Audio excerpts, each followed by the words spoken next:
எல்லாருக்கும் வணக்கம். இன்னைக்கு நான் செய்ய போகிற ரெசிபி மோக்கா ஃப்ராப்பே. இது ரொம்ப சிம்பிள், ரொம்ப ஈஸி ரெசிபி, என்னோட ஃபேவரட் ரெசிபிங்க.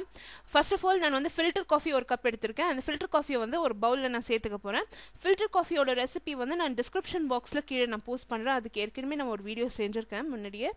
அடுத்து ஒரு கப் அளவுக்கு நான் ஸ்கிம்டு மில்க், ரெகுலர் பால் தான் நான் ஒரு கப் எடுத்து நான் அது காசி அதில் நான் சேர்த்துருக்கேன். ஸோ எதுவுமே சூடாக இல்லை, எல்லாமே கோல்டாக தான் இருக்குது. ஏன்னாக்கா இது நம்ம ஃப்ரீசரில் நம்ம வைக்க போகிறோம்.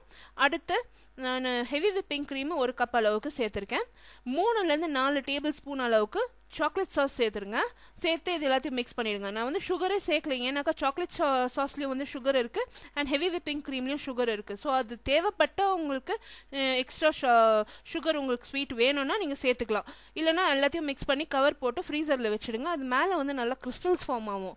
அந்த கிறிஸ்டல்ஸ் ஆனது பிற்பாடு அதை எடுத்து நம்ம மிக்சியில் சேர்த்து அடிக்க வேண்டியது தான். இது ரொம்ப சிம்பிள் ரெசிபி. இந்த recipe in detail along with measurements என்னோட பிளாக்ல இருக்கு. பிளாக் லிங்க் நான் டிஸ்கிரிப்ஷன் பாக்ஸில் போஸ்ட் பண்றேன். எல்லாரும் கண்டிப்பா இந்த பிளாகை விசிட் பண்ணி இந்த ரெசிபி ட்ரை பண்ணுங்க. ரொம்ப ஈஸி அண்ட் சிம்பிள் ரெசிபி. இப்போ அடுத்து ஒரு பிளெண்டரை எடுத்து அதில் அந்த காஃபியை நான் சேர்க்க போறேன். கிறிஸ்டல்ஸ் எல்லாம் நல்லா க்ளீனாக ஃபார்ம் ஆயிருக்கு பாருங்க. அந்த காஃபி அதில் நான் சேர்த்துட்டு எல்லாத்தையும் ஒரு 2லேருந்து 3 முறை நல்லா பிளெண்ட் பண்ண போறேன். அது அப்படியே நுரைச்சிட்டு வரும். அது ஒரு டால் டம்ளர்ல நான் அந்த காஃபியை ஊற்றிட்டு மேலே whipping cream and chocolate rice சேர்த்து அதில் டெக்கரேட் பண்ணி கார்னிஷ் பண்ணியிருக்கேன். இந்த ரெசிபி ட்ரை பண்ணிட்டு உங்களை ஃபேமிலியெல்லாம் அசத்துங்க. அடுத்த புதிய ரெசிபியோட உங்களுக்கு திருப்பி சந்திக்கிறேன். அதுவரை நன்றி, வணக்கம். தேங்க்ஸ் ஃபார் வாட்சிங். பை.